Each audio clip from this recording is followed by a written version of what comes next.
तेजाजी महाराज का जन्म और मृत्यु कथा भारतीय इतिहास और लोकमानस में एक महत्वपूर्ण स्थान रखती है। राजस्थान के प्रसिद्ध लोक देवता तेजाजी को न केवल वीरता और शौर्य का प्रतीक माना जाता है, बल्कि उन्हें सत्य, निष्ठा और समर्पण की मूर्ति के रूप में भी पूजनीय समझा जाता है।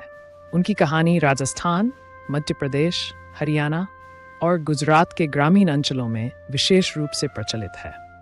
जन्म कथा तेजाजी का जन्म राजस्थान के नागौर जिले के खरनाल गांव में विक्रम संवत अल-अन 13 के आसपास हुआ था। उनके पिता का नाम ताहिर जी और माता का नाम रामकुंवरी था। उनका परिवार धौलिया गोत्र से संबंधित था और चारण समाज में अत्यधिक प्रतिष्ठित था। जन्म के समय तेजाजी के परिवार में एक अजीब भविष्यवाणी हुई थी। कहा जाता है कि जब तेजाजी का जन्म हुआ तो एक ज्योतिषी ने भविष्यवाणी की थी कि तेजाजी की मृत्यु सांप के काटने से होगी। ये भविष्यवाणी उनके पूरे जीवन पर प्रभावी रही और तेजाजी की वीरता और समर्पण की कहानी इस भविष्यवाणी के साथ जुड़ी हुई है। तेजाजी का बचपन बहुत सामान्य था, लेकिन धीरे धीरे उनके अद्वितीय व्यक्तित्व के गुण उभरने लगे।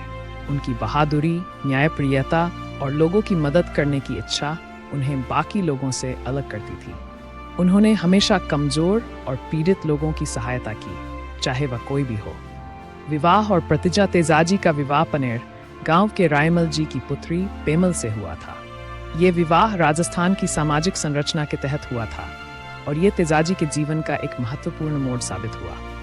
विवाह के बाद एक दिन तेजाजी के जीवन में एक घटना घटित हुई जिसने उनकी मृत्यु कथा की नींव रखी। विवाह के कुछ समय बाद तेजाजी की भाभी के कुछ गायें लापता हो गईं।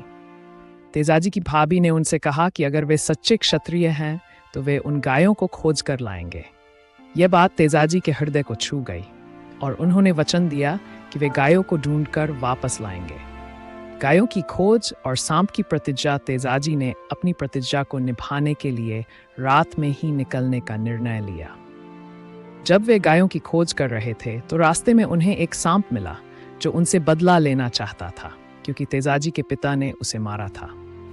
तेजाजी ने सांप से यह अनुरोध किया कि वह गायों को ढूंढने के बाद अपना बदला लेने आए। सांप ने यह शर्त मान ली और तेजाजी ने उसे वचन दिया कि वे गायों को ढूंढने के बाद स्वयं उसके पास लौट कर आएंगे। यह घटना तेजाजी के जीवन का सबसे महत्वपूर्ण मोड़ थी। यह दिखाता है कि तेजाजी के पास कितनी निष्ठा और ईमानदारी थी। उन्होंने न केवल सांप से किए गए वादे का पालन किया, बल्कि उन्होंने अपने जीवन को सत्य और निष्ठा की मिसाल बना दिया। मृत्यु कथा तेजाजी ने अपनी प्रतिज्ञा के अनुसार गायों को ढूंढ निकाला और उन्हें वापस अपनी भाभी के पास लाने में सफल हुए। लेकिन जैसे ही उन्होंने अपना वादा पूरा किया, वे सांप के पास लौट आए। सांप ने उन्हें उनके वचन के अनुसार डंसा और यही कारण बना उनकी मृत्यु का। यह घटना राजस्थान के इतिहास और लोक कथाओं में एक प्रमुख स्थान रखती है। तेजाजी की मृत्यु ने उन्हें अमर बना दिया। उनके समर्पण और निष्ठा को देखकर सांप भी भावुक हो गया और उसने तेजाजी को यह वरदान दिया कि जो भी व्यक्ति सांप के काटने पर तेजाजी की पूजा करेगा, उसे सांप का जहर कभी प्रभावित नहीं करेगा। यही कारण है कि तेजाजी को नागदेवता के रूप में भी पूजा जाता है। तेजाजी की लोक कथाओं में स्थान तेजाजी की कहानी न केवल राजस्थान की लोक कथाओं में महत्वपूर्ण स्थान रखती है, बल्कि ये भारतीय समाज के मूल्यों को भी प्रतिबिंबित करती है। तेजाजी की कथा में वीरता, ईमानदारी और आत्मसमर्पण की भावना प्रमुख रूप से दिखाई देती है।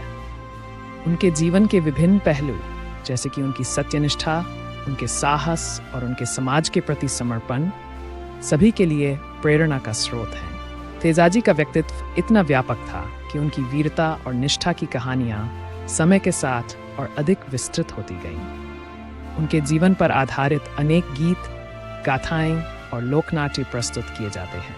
राजस्थान के ग्रामीण इलाकों में उनकी कहानियां बच्चों को सुनाई जाती हैं, ताकि वे भी उनके आदर्शों को आत्मसात कर सकें। निष्कर्ष, तेजाजी महाराज की जन्म और मृत्यु कथा भारतीय लोक कथाओं और इतिहास में एक महत्वपूर्ण स्थान रखती है। उनका जीवन साहस, ईमानदारी और आत्मबलिदान का प्रतीक है। उनकी कहानी हमें सिखाती है कि सत्य और निष्ठा के मार्ग पर चलने वाला व्यक्ति सदैव अमर रहता है। तेजाजी का जीवन और उनकी मृत्यु दोनों ही इस बात के साक्षी हैं कि जब एक व्यक्ति अपने कर्तव्यों और वचनों के प्रति पूर्ण समर्पित होता है, तो वह अमरता प्राप्त करता है।